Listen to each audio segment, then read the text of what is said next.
Hello, welcome to Record Sports Hotline Live, brought to you by NordVPN. My name is Daniel Caw. I am delighted to be joined, as ever, by the one and only Keith Jackson. Keith. Daniel. Celtic have done the double. Listen, see in 20, 30, 40, 50 years' time, people will look back at the trophies won and who won that season. Oh, Celtic won a double there, Celtic won a treble, another Celtic treble, a double, and it'll get lost. Season 25, 26 will just look like every other season on the record book.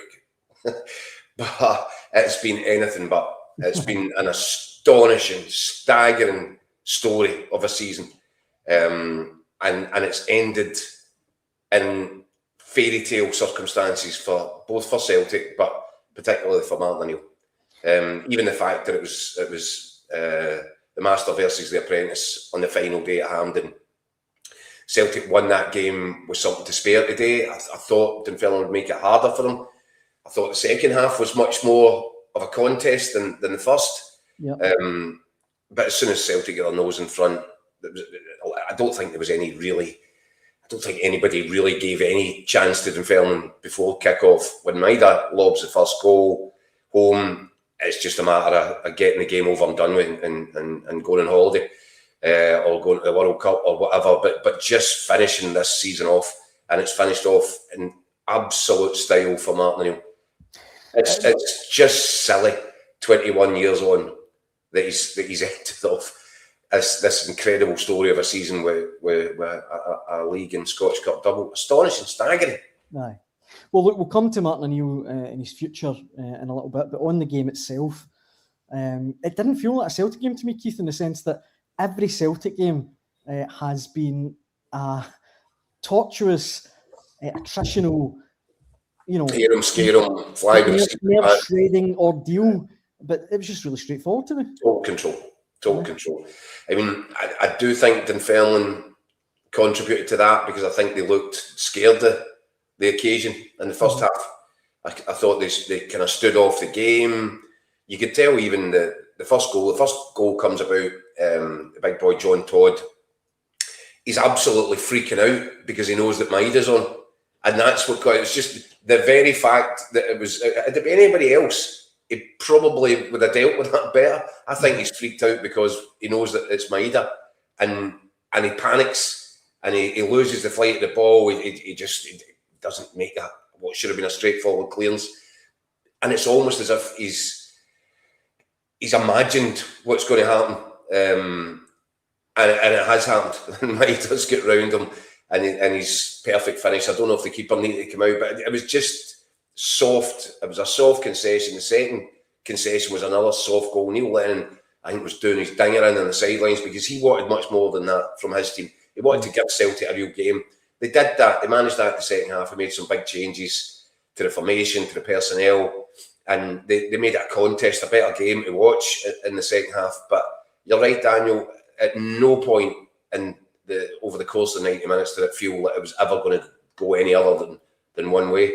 And after everything that Celtic have dredged up to drag themselves over the line in the league and all the drama that came with it, do you know what? I think Martin O'Neill would be quite happy that it was just a straightforward ending. And as I said, in years from now, people look back and just say another double.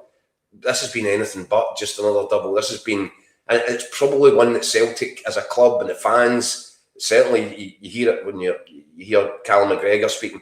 I think they will cherish this one more than all the others because there's been so much adversity along the way, so many challenges, and so much of a need to dig deeper than they've had to dig to win previous titles and doubles and trebles. So yeah, astonishing. And the fact that Martin O'Neill was the guy that's heading it all up, I mean, I keep saying it's like a fever dream, isn't it? It's astonishing. It's still kind of bizarre, even though he's been back for, the best part of, 6 months now. But we've got plenty of comments coming in, Keith.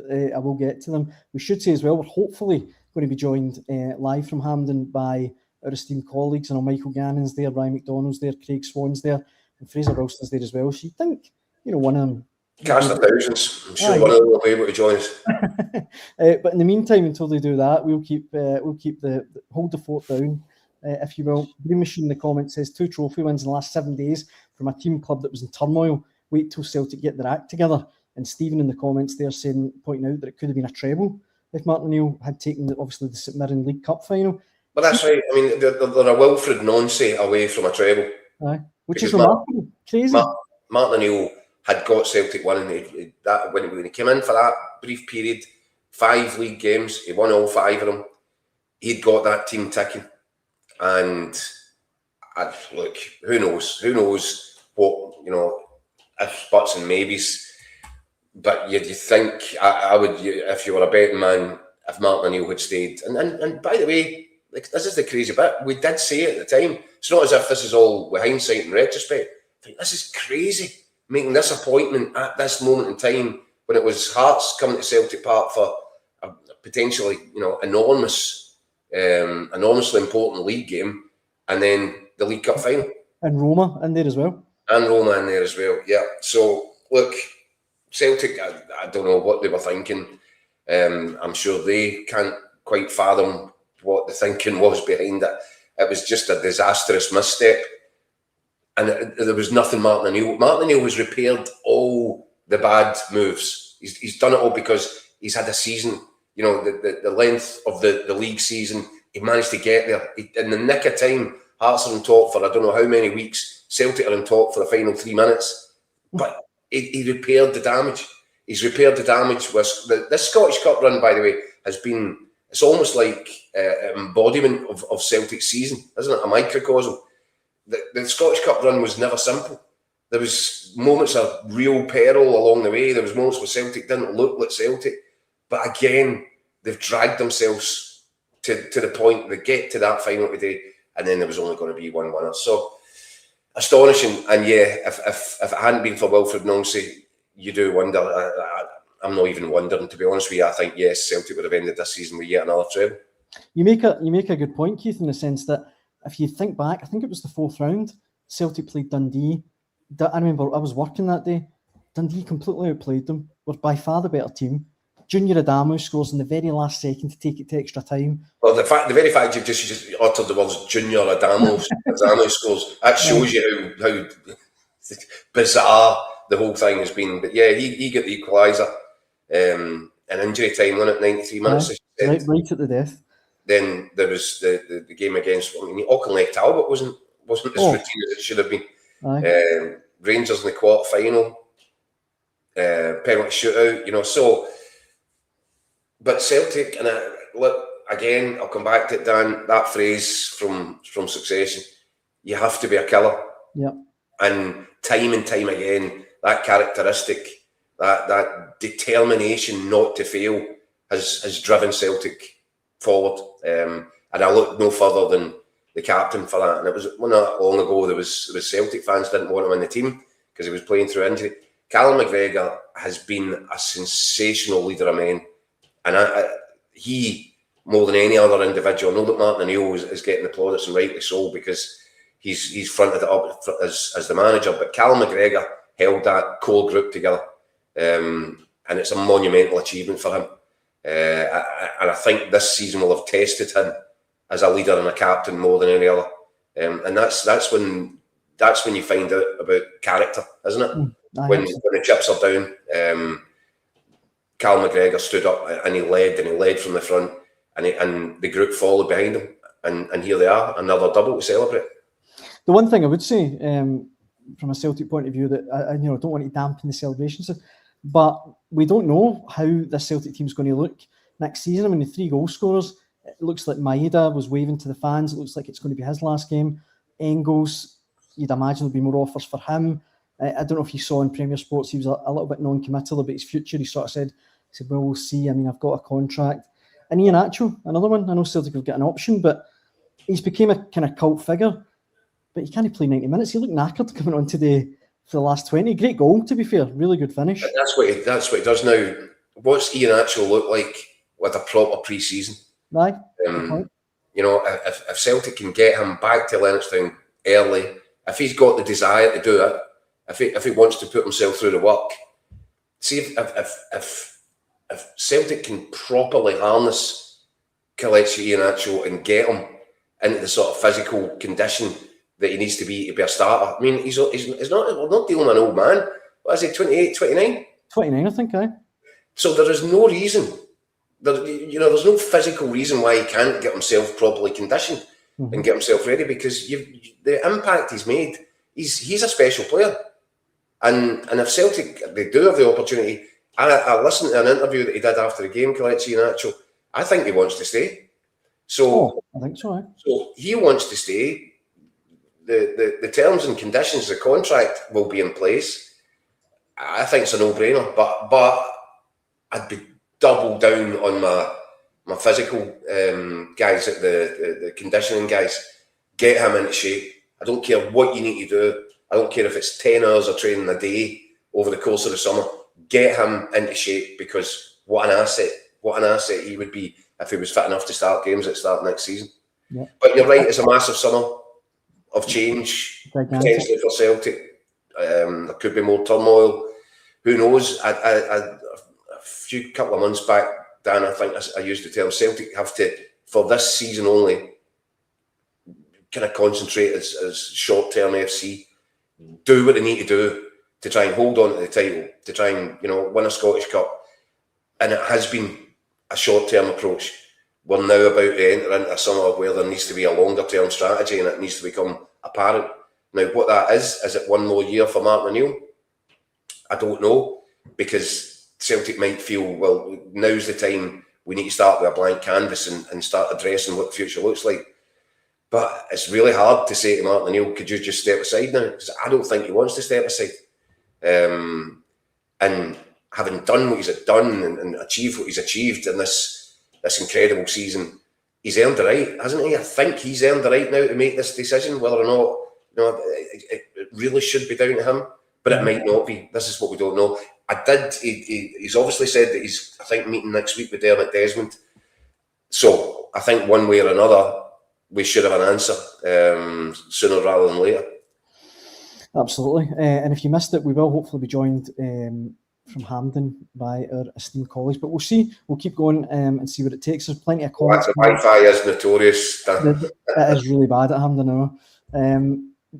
Plenty of comments coming in the meantime. Let me have a look. Stephen says, Martin O'Neill, a truly remarkable man. It saved our season. Definitely deserves a statue now.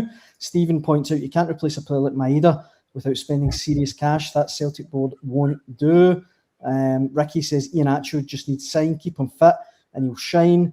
Danny says does not matter today how it looks next season. The fact is Celtic have won the double. Apparently the worst Celtic side in years. Let's just praise them. And to be fair, we haven't said anything other than the fact it's a remarkable achievement. And just from where they were, Celtic, if you'd said even just a few months ago this team would win the double. I think Celtic fans themselves would accept, because Celtic fans aren't daft either. They know what they've been watching over the years. They know what a proper Celtic side looks like. This isn't one of the great Celtic sides, but the DNA within that dressing room, and it comes from your Callum McGregors, your James Forrest, they just weren't prepared to accept their fate. Callum McGregor, if he's honest, he's played in better Celtic sides as well. Oh, James Forrest has. So they know, but it was just a refusal to accept their fate, because that's been drummed into them. That it's part of them, this winning mentality, and ultimately that was the difference maker this season for Celtic. The mindset of the guys, the major players, and it's a culture that's sort of it's woven into the club now, isn't it? Because of all these years of dominance and guys like Callum McGregor, perennial winners, and all the players that come into that environment, they learn from guys like McGregor what it's all about, and they all pick up the mentality. See, Alistair Johnson's a great example for me, and what a difference Alistair Johnson return to fitness has made ultimately at the end of the season. Celtic are a far better team with Alistair Johnson in it. And when you listen to Alistair Johnson talk, he's got he's an infectious enthusiasm for Celtic, and that's because as soon as he came in, he just soaked it all up. Speaking to Callum McGregor and getting to know what the environment was. And he said, you know, when you sign for this club, you learn right away. The first thing, there's only one thing that matters: win. And that's the psychology. And it's really hard. I don't think you can just flick a switch to get that. No. You need years after years after years of picking up trophies and silverware and getting used to it and conditioning yourself mentally into believing that anything less than picking up a trophy will be regarded as failure.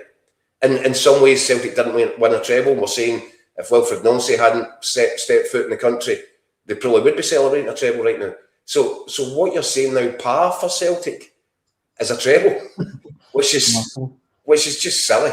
But those are the standards that Celtic have created for themselves. It is remarkable. It's the right word. In the comments, Punch says that defensively Celtic are still not quite stable.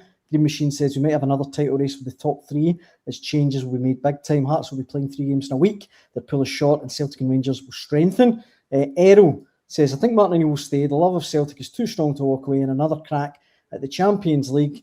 And Stephen echoes that. He says, I think O'Neill will have another crack at it next season. We've just heard him on the TV, Keith. He didn't exactly say, no, look, that's my way of thinking. It would have been the easiest thing, and nobody would have blamed him, and there wouldn't have been a bad word said. If Martin O'Neill had finished off today and just said, do you know what, guys? Wow, that's it. I'm done. I'm knackered. I'm 74-year-old. I have emptied the tank this season. It's been a success. It's been an absolute joyride. It's been the thrill of my entire career. But that's it now. That's me. I'm done. Celtic have to look to the future, and the future can't be a 74-year-old man. If Martin O'Neill had said all that and more, then he would have, you know, the fans wouldn't have been outraged or anything. He would be lauded for it. Mm-hmm. So the fact that he didn't say it just makes you think, no, you're not ready to step away. No. That was, it would have been so easy for him to say, right, that's me, guys. I've loved it. This has been amazing, but that's me. But he kind of, he's fudged it. He's said, well, you know, if the season was to start tomorrow, I think I'd be too tired. And in a self-deprecating manner that he's got, it would have been really easy for him to make it a very black and white position, and he left it grey. And that tells me that he is very much looking forward to having that discussion next week with Dermot Desmond. Now, by the way, could it be that Celtic think we can't let them go? We put them on the board. Celtic need to make changes to the board. The fans have been demanding it. I think there was some chance about it even today when the cup final was pretty much secured. Could he be that unifying presence in a boardroom capacity of some sort? I don't know, but I certainly think one way or another, Martin O'Neill will be seen in and around Celtic Park next season, whether it's in the home dugout or not. Do you think, and we touched on this a little bit on Thursday's Hotline Live, but Jens Bertolascu has since been confirmed as the Toulouse manager. I mean, I give Celtic board the credit of thinking that, you know, if Martin O'Neill wasn't going to be staying on, perhaps they would have interceded. They would have jumped in and tried to stop that. He was just allowed to go very easily, Jens Bertolascu. I mean, you're saying that like he was Celtic's manager in the first place. He was Motherwell's manager. So, look, I get you, right? I've said myself, if I was Celtic, the very least I would want an exploratory conversation with Jens Bertolascu when I knew that Toulouse were sniffing. I would want to be speaking to him. I'd want to know what his thoughts were. I'd want to know how he would bring his style of management and unfurl it at Celtic, and what players he would think would be required in order to get Celtic playing his style of football, which was absolutely outstanding. And logically, if you look at it, you say you can do that with that budget at Motherwell and those players at Motherwell. What could you possibly, you know, it's almost limitless what might be achievable at Celtic Park with his, you know, scaling up in budget and talent. So I'd be really surprised if there wasn't some attempt to have some sort of fact-finding conversation there. But to all intents and purposes, I don't think there has been done. So what does that mean? does that mean that Celtic are perfectly happy and that they plan to go with Martin O'Neill again next season, and that position wasn't vacant in the first place? Or does it mean that they've got an alternative target, somebody else? And obviously the Robbie Keane thing is gathering momentum because he's resigned from Ferencváros on the same the same week when Martin O'Neill's just finishing off this incredible season with a double. So I don't know, but the information that I'm getting, I don't think there was a serious, even back channel conversation with Jens Bertolascu. It clearly was a guy that the Celtic board didn't want to engage with. Yep. And now that could be a mistake. It probably is. Or maybe it's not. Maybe they've got something else planned, something else up their sleeve. Well, Kevin in the comments says we need O'Neill to stay for another season because he knows what's needed. Scottish View says credit to Neil Lennon for being gracious in defeat. Other managers and pundits could learn from that. And Chick sends a comment in, Keith, saying fair play to Dunfermline, made a better game of it than Hearts. I know he's obviously taking a dig at Hearts there, but and without sounding too patronising, fair play to Dunfermline getting to the cup final. They only conceded one goal up into the run to get to the cup final. Obviously, Celtic were just too strong for them today. But for Neil Lennon, when he came into Dunfermline last year, they were in a relegation fight. Now he got them into the promotion playoffs and the Scottish Cup final. I mean, that is a pretty remarkable achievement in itself. He's a really good manager. And always seems to be underrated. People like to have a dig at Neil Lennon. He's a really good manager. He knows the game. What I said previously, Dan, the secret to management, football management, I think there's two key threads, two key pillars. One, you understand the game inside and out. Neil Lennon absolutely gets that. Two, you need to manage the people within the game and be a good manager of men, and Neil Lennon gets that. So he ticks all the boxes. I have to admit, surprised as to the fact that he had to go to the second level of Scottish football to go to Dunfermline. It's obviously a project. American owners, they're going to throw the kitchen sink probably at next season. But Neil Lennon is a really talented manager. And the Scottish Cup was brilliant for Dunfermline. Ultimately, I think he would say himself, Neil, that he would have rather got promotion than reach a Scottish Cup final. Ultimately, I think he would have rather got promotion than won the Scottish Cup final. And that will be the sort of priority target for next season, will be getting Dunfermline back into the Premier League, because they're a big club. They've got a big support. And I think you've seen enough from Dunfermline already. There was 3 Premier League sides that he knocked out along the way to get to this final. Yep. Hibs, Aberdeen, Falkirk. Yeah. So, yeah, it's from a Dunfermline point of view as disappointing, especially as the first half was, because they really struggled. They were just outclassed, and I thought they looked nervous and scared a little bit by it. But they've got bigger and better days ahead, I think, than today, and they'll continue along that pathway so long as Neil Lennon is fronting them up. But that might be a challenge, because clubs will be looking at Neil Lennon. He really, and for good reason. He's an excellent manager. Yep. While we're waiting, hopefully, on Michael Gannon, Craig Swan, Ryan McDonald, or Fraser Wilson to join us from Hampden, we've got so many comments, Keith, coming in about the audio that was released by the SFA on Thursday night. Annoyingly, just after we'd finished or pre-recorded Hotline Live, it came out a couple of hours later. Now that we've heard it, now that we've had a listen, what's your thoughts on it? Well, my initial thoughts are, I looked at some of the comments. Obviously, we were at the press awards on Thursday night. That's why we had to record the thing early.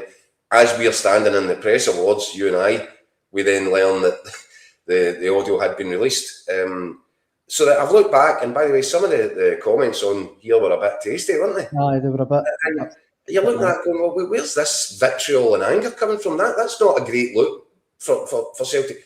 What did we say on the show? I personally asked the SFA to give us the audio so that we could play it, because I said, once people hear this audio, and I also said that my source had told me that it's quite clear in the audio that the official calls, or the officials call the game.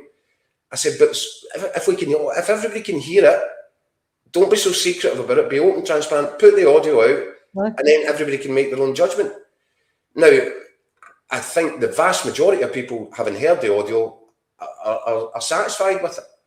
The only one thing, and this is where, and we'll see, maybe Hearts are finished with this now, but bear in mind that they had the audio since Sunday. It was only a couple of days after that. So knowing full well what the audio says, they then still put out a statement saying that they had further questions that they wanted to ask both the SFA and the SPFL. Now, I find that an odd one in many ways, because you kind of hear everything that you need to hear there.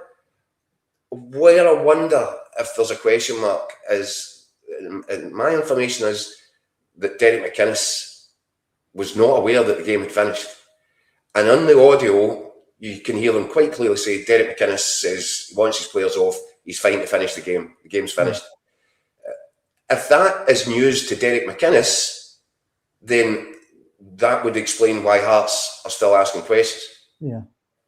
So I guess we'll only know when Derek McInnes gives his version. Did he say to the officials, yeah, I'm happy for the game to finish? Because that's clearly what the officials are saying. Did that happen?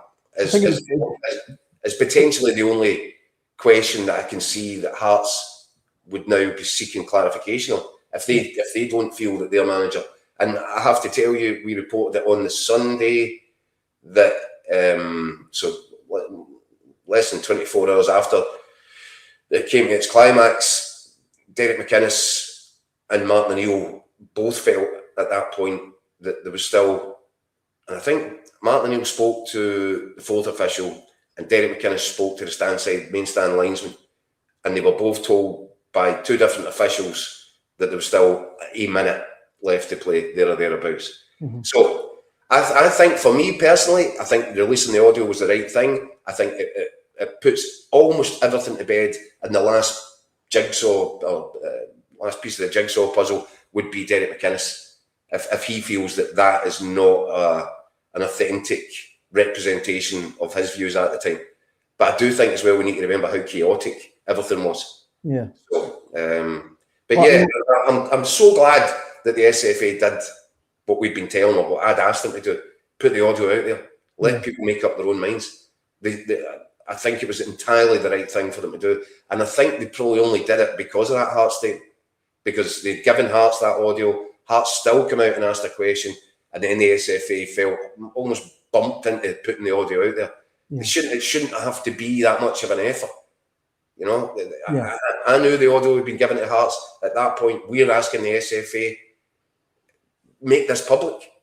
And why they didn't do that, I don't know, because the audio seems to put forward a more than plausible account of the referee, even at the fact that I thought the VAR review on Callum Osman's goal, it was conducted really promptly, really swiftly. It ticked all the boxes. I actually thought the officials come out of it very well. So I don't know why you would be not wanting to put that audio out there, because I think they come out of it really well. No, I agree. I mean, it's David Dickinson that you can hear. He was the fourth official relaying. Derek's fine, for the game. And by the way, we can't play the audio here, but that's George Robertson says you can hear McInnes on the audio, and there's a couple of people saying that. I don't think you can hear Derek McInnes, can you? I only heard David Dickinson, the VAR people, and then obviously you hear Don Robertson come in at the end. I didn't. No, I might be wrong. I certainly didn't think that I heard Derek McInnes' voice anyway. Aye, and look, it could be wrong, but you're right. I didn't think I heard that, and a lot of people saying, "Why don't you play the audio now?" We don't have the rights to play it, I'm afraid. Otherwise, we definitely would. But I think I agree with you, Keith, in the sense that is the only reason I can see Hearts going on about it a few days later, having the audio, if they think that's not a fair representation, because the audio seems to clear it up as far as I can see. So this is what I'm saying. So I'm trying to think why Hearts have put that statement out there. Aye. And the only conclusion that you can reach is that Derek McInnes doesn't agree with what is on the audio. That he didn't say, yeah, let's finish the game. Mm-hmm. And that was, I have to tell you, that was my understanding from the Sunday after some games. It was Sunday morning. That was the position that I think Hearts would have taken at that point, is that Derek McInnes was unaware that the game was being finished. And we know that Martin O'Neill was unaware, because Martin O'Neill walked into the press conference and said, the post-match press conference, that the fourth official had told him there was a minute or so remaining, I think was his exact words. So, look, I'd like to think that the audio does it for me. I think it says everything that needs to be said. I think, as I said, the officials come out of it really well. The only question is, are Hearts disputing what is on the audio? Aye. And you kind of think that there must be something on there that they don't accept. Otherwise, why bother with the statement? Why bother saying that there are questions that the SFA and the SPFL still need to answer? Yeah, exactly. Comments coming in. Control-Alt-Lift says, how much proof do you need? The audio comes out. McInnes saying he's happy to finish. You will just need to find the next question to ask. Get over it. Pulling you back to today's game, Keith. You mentioned... Go on. I'm totally over it. I don't understand. It's Hearts that have the issue, and I can understand if they feel that something has been lost along the process here, then they've got every right to ask the question. But let's be clear here: it's Hearts that have put this statement out. It's Hearts that say that they still want answers from the SFA and the SPFL, and that's despite listening to the audio. Yeah. So I'm sorry, guys. It was a less than satisfactory way for the whole season to end. Brilliant league campaign, a brilliant title chase, Celtic digging it out at the end. So this is a really unsatisfactory ending. But you can't be blaming us for that. We weren't the ones that ran on the pitch. So the reason that we're doing this is because ultimately a bunch of Celtic fans decided that they were just going to invade the pitch when they shouldn't have done it. And today shows, Celtic go to Hampden, win a Scottish Cup. There was no need for a pitch invasion. And ultimately, had we not had the pitch invasion, then we wouldn't still be sitting talking about audios and statements and Derek McInnes and all the rest of it. So that's what the problem is. There's no point being vitriolic when we have to discuss it. Well, no, actually, Keith, I want to correct you on one thing. There was a Celtic pitch invasion today. Clearly, a Celtic fan spotted on the pitch. Sorry, I couldn't resist that. No, look, I don't think you made it over the touchline, Dan. That's true.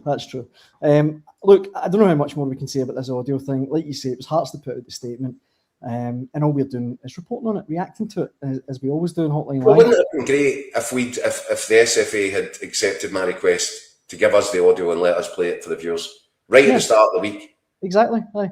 That might have helped put things in the sort of perspective that I think the SFA want them to be put in, because the audio sounds pretty compelling to me.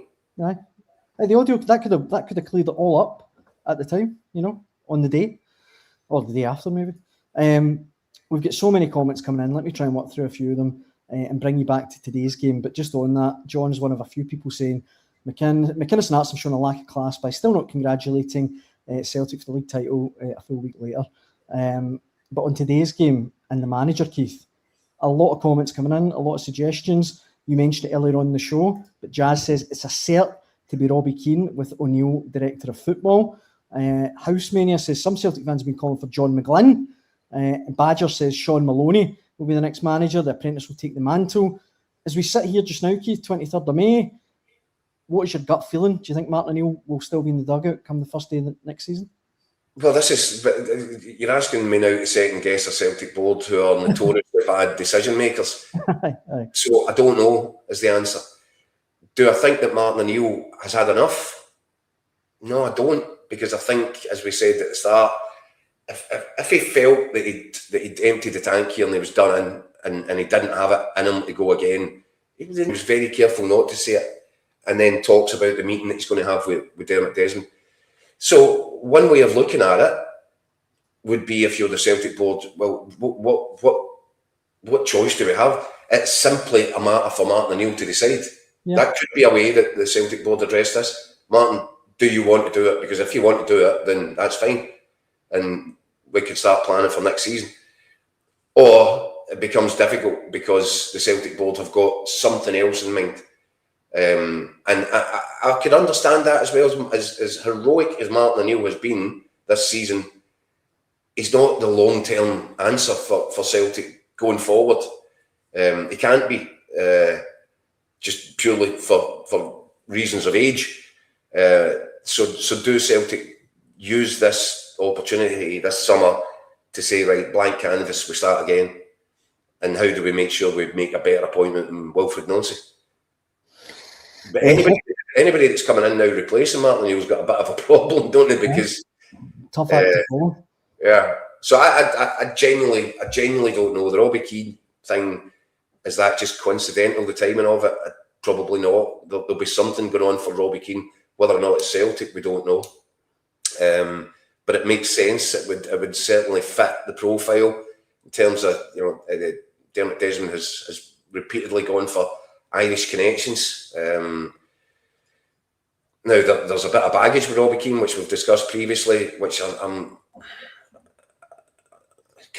really reluctant to go down that road, because I don't think it should be enough. The fact that he managed in Israel, I don't think that should be enough to say that man can never dart on Celtic's door.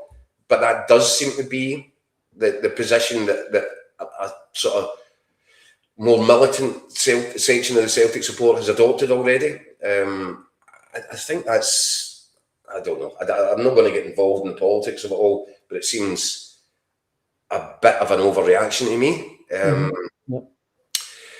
So then you've got the Martin O'Neill question, and I've seen it said as well that Sean Maloney would automatically step up. I think some Celtic fans kind of spoke about that months and months ago, and they felt that was a sign of a lack of ambition.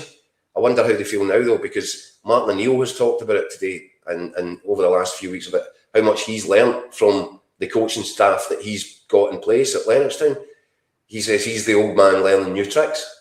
And to a man, by the way, the players in their post-match interviews today referenced not just the manager but his coaching team. Yeah, they are bonded and they respect the coaching staff that Martin O'Neill was pulled in. And Martin O'Neill was never a great coach in the first instance; he was always a manager. So maybe is there a natural progression there for the guys that have already been inside it and been part of it? I don't know, but I just, all I'll come back to is Martin O'Neill didn't sound to me like a man who thinks that his ticket has been stamped. He seems to be, I think, keeping a very open mind to the prospect of going back and going again next year. And you're telling me as well, Keith, that it's a coincidence that Pep Guardiola stands down the other day. So, I mean, that's control lift, rightly says, a free agent now. I mean, that smells a bit fishy to me. David says the decision on the Celtic manager has already been made. They can't have got to the end of the season and not know who will manage Celtic. David, it doesn't sound like you're too familiar with this Celtic board, because believe me, if they've got a grand plan, I think it's safe to say they're keeping it pretty quiet. John says Robbie Keane's failed in the title race this season. That disqualifies him from Celtic. P. McLaughlin says, I said this when Martin come in. If he's successful, not many will measure up to him. Celtic says manager 2 to 3 years, no matter their age. NKL says, keep Martin O'Neill and change everything else at Celtic. It's a fair point. Scottish View says maybe Martin's waiting on assurances for transfer funds. That might be a good point, because, as we've said, it's an absolutely enormous summer for Celtic.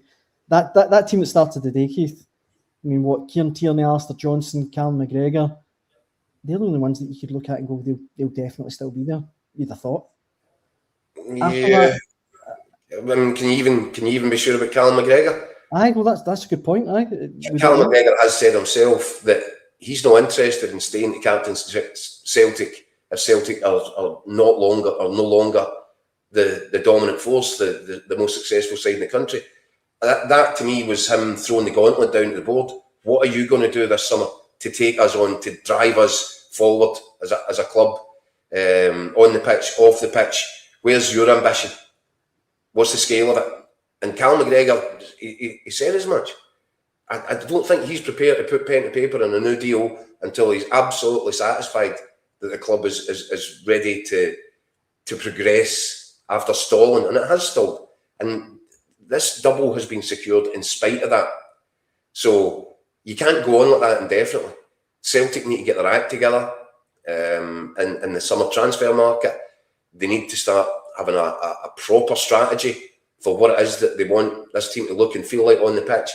They need to start with deciding who the manager is. So I come back to it, short-term FC. Well, they got there. They got to where they had to get to. But now comes a series of really important decisions. And you know, this the truce that there is between the fans right now and the board. Well, that's over as well now. That ended with the season. So now this Celtic board has got a lot of work to do, a lot of people to win back over. And they need to do it by making a whole bunch of good decisions. And that's a worry, because the decision-making process at Celtic has been all over the show over the last 18 months. Oh, I think you've been kind to them. It's been deplorable. It's been absolutely terrible. But look, we'll see what happens, I guess.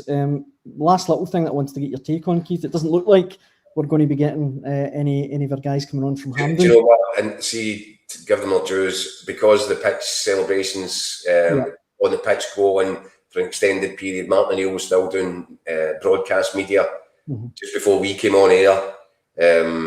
So I imagine the guys will be running about with their hair on fire, just trying to get the post-match quotes done with you know, and the media duties for the daily newspapers, Sunday newspapers. So yeah, I think we can excuse on this one time, Dan. I was going to say, God knows how many times they've dropped everything and came on Hotline Live, so I will let them away with this one. The final thing, did you see or catch the result in the playoff down south, Keith? Steve pointing out Ollie McBurney scored in the 95th minute for Hull City. He was always going to score after that Steve Clark stuff the other day, wasn't he? Yeah, and listen, good for him, good for Hull. But it's not going to change my mind. It's certainly not going to change Steve Clark's mind, and that's the main one. No. I just, Ollie McBurney is just not a great fit in the Scotland squad or in the Scotland starting 11. And put it this way, if you're, you know, ask the viewers right now, who'd you watch that as number 9 in the World Cup opener against Haiti? Do you want Lawrence Shankland or do you want Ollie McBurney? I would be prepared to bet that the answer to that would be in the 90% for Lawrence Shankland above Ollie McBurney. It's got to be.